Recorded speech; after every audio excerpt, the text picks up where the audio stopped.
सगळ्या प्रकरणात आरोपीच्या पिंजऱ्यात उभे आहेत ते माजी खासदार रणजितसिंह नाईक निंबाळकर।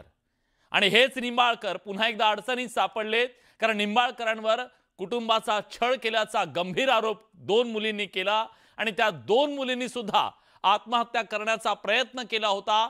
त्यांना उपचार मिळाले म्हणून त्या बचावल्या, पण आत्महत्येचा प्रयत्न करण्याच्या आधी त्यांनी एक सुसाइड नोट लिहिली आणि त्या नोटमध्ये बीड जिल्ह्यातल्या आगवणे कुटुंबाला राजकीय सूडभावनेतून त्रास देण्यात आल्याचा आरोप विरोधकांनी केला। त्यामुळे पुन्हा एकदा हे सगळं राजकारण पेटलेलं आहे।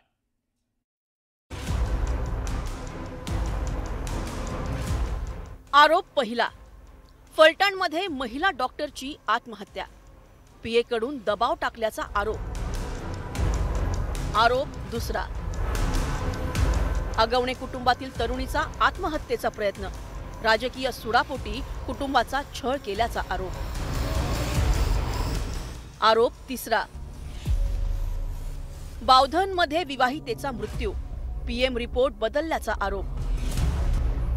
आरोप चौथा, बीडच्या ऊसतोड कामगारांना त्रास, 277 मजुरांविरोधात तक्रारी दाखल केल्याचा आरोप। किती अन्याय होणार आहे माझ्या आई वडिलांवरती। माजी खासदार रणजितसिंह नाईक निंबाळकरांची चौफेर कोंडी झाली आहे। निंबाळकरांवरती बीड जिल्ह्यातील 2 सख्या बहिणींनी आरोप करत आत्महत्येचा प्रयत्न केला। आगवणे कुटुंबातील तरुणीनं लिहिलेल्या चिठ्ठीत आमच्या मृत्यूला खासदार रणजितसिंह नाईक निंबाळकर आणि त्यांचे सहकारी कार्यकर्ते कटकारस्थान रचणारे जबाबदार असतील असा उल्लेख केला होता। आत्महत्येचा प्रयत्न करणाऱ्या तरुणीचे वडील दिगंबर आगवणे हे निंबाळकरांचे कार्यकर्ते होते। मात्र 2019 मध्ये त्यांनी फलटण विधानसभा मतदारसंघातून निवडणूक लढवली होती। तसंच कारखान्यांवरून त्यांच्यात मतभेद निर्माण झाले होते।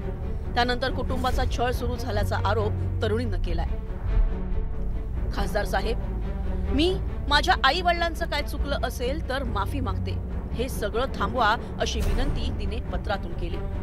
जीवे मारण्याच्या येणाऱ्या धमक्या, घरावर जप्ती येण्याची भीती यामुळे जीव वैतागला आहे आणि त्रास होत असल्यानं हे पाऊल उचलत असल्याचं तिनं पत्रात स्पष्ट केलं होतं। आगवणे कुटुंबातील सख्या बहिणींनी आत्महत्येचा प्रयत्न केल्यानंतरचा रुग्णालयातील धक्कादायक व्हिडिओ समोर आलाय। यात आगवणेंची मुलगी माजी खासदारांना विनंती करताना दिसतेय। काय चालवले खासदार साहेब तुम्ही, हे थांबवाय सगळं कुठं केसेस वगैरे। किती अन्याय होणार आहे माझ्या आई वडिलांवरती। माझ्या ह्या इलाजासाठी माझे आई वडील सगळीकडे फिरतात। माझे वडील आज जेलमध्ये आहेत। किती दिवस हे सगळं चालणार, थांबवा हे सगळं। खूप त्रास होतो। मी तुमच्या हात जोडून माफी मागते माझ्या आई वडिलांपासून, पण मला जो त्रास होतो तो माझ्या आई वडिलांना नाही बघवत आहे। प्लीज तुम्हाला दया येत असेल माझी तर प्लीज थांबवा हे सगळं।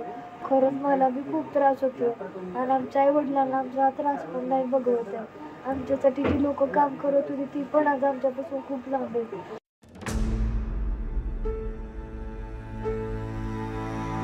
आगवणेंच्या मुलींनी माजी खासदार रणजितसिंह नाईक निंबाळकरांवरती आरोप केले। निंबाळकर आधीच फलटणमधील महिला डॉक्टरच्या आत्महत्येमुळे अडचणीत आले होते। महिला डॉक्टरनं तिच्या पत्रात एका खासदाराच्या पीएचा फोन कॉल झाल्याचं आणि त्याद्वारे दबाव आल्याचं नमूद केलं होतं। त्यानंतर आता बीडमधील तरुणीनं पत्रातून केलेले आरोप आणि माध्यमांसमोर दिलेला बाईट यामुळे गांभीर्य अधिकच वाढले। परिणामी विरोधकांनीही बीडमध्येच पत्रकार परिषद घेऊन माजी खासदार रणजितसिंह नाईक निंबाळकरांवर टोक टाकली।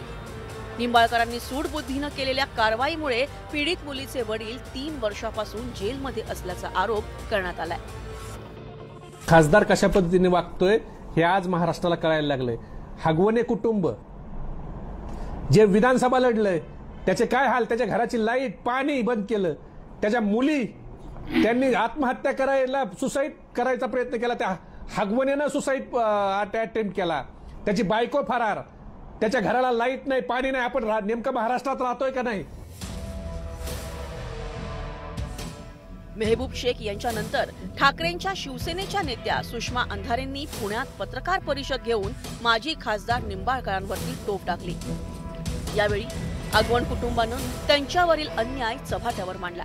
तर रणजित सिंह नाईक निंबाळकरांना जास्त सुरक्षा कशासाठी दिली आहे असा प्रश्न सुषमा अंधारेंनी उपस्थित केला। पोलिसांना हाताशी धरून रणजित सिंह नाईक निंबाळकर यांनी पोलिसांना हाताशी धरून किती पोलीस कंप्लेंट कराव्यात?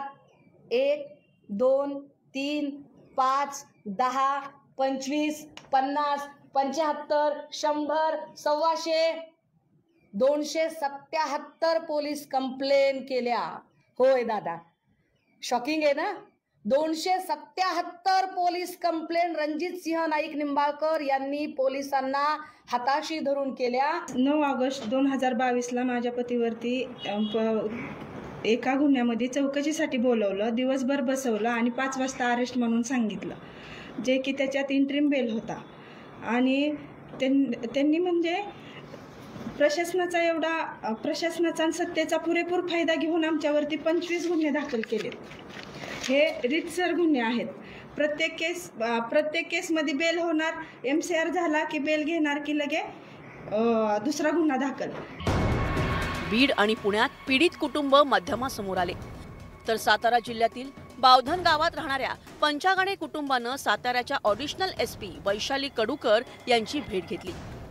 त्यांच्या मुलीच्या आत्महत्येचा शवविच्छेदन अहवाल चुकीचा दिल्याची तक्रार कुटुंबानं नोंदवली। तिची आत्महत्या नसून हत्या झाल्याचा गंभीर आरोप करण्यात आला। मुलीच्या सासरचं आडनाव निंबाळकर असून राजकीय दबाव टाकण्यात आल्याचा संशय या कुटुंबानं व्यक्त केलाय। आणि धक्कादायक बाब म्हणजे शवविच्छेदन अहवालावर फलटणमधील हॉटेलमध्ये आत्महत्या केलेल्या महिला डॉक्टरची सही असल्याची माहिती या कुटुंबानं दिली।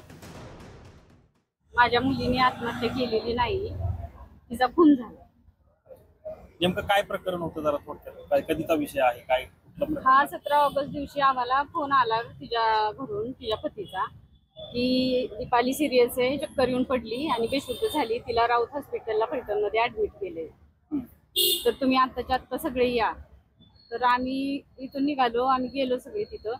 तर आम्ही राऊत हॉस्पिटलला जायच्या आधी तिच्या चुलत दिरांनी आम्हाला डायरेक्ट सरकारी दवाखान्यात नेलं आणि सरकारी दवाखान्यात गेल्यावरती त्यांनी सांगितलं की दीपालीने किरकोळ कारणावरून गळफास लावून घेतला आणि डायरेक्ट आम्हाला बॉडी दाखवली मुलीची।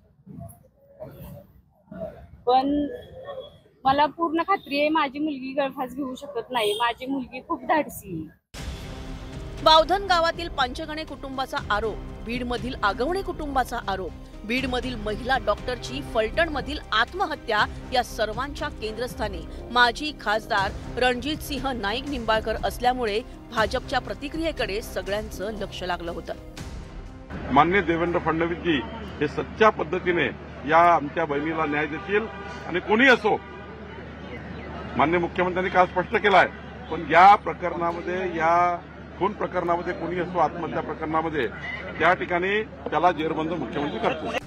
भाजपकडून माजी खासदार रणजित सिंह नाईक निंबाळकरांची पाठराखण करण्यात येते, मात्र त्यांच्यावर आरोप करणारे आगवणे कुटुंब, पंचागणे कुटुंब आणि महिला डॉक्टरचे कुटुंब यामुळे अडचणीत आलेल्या निंबाळकरांवरती विरोधकांनीही हल्लाबोल केलाय।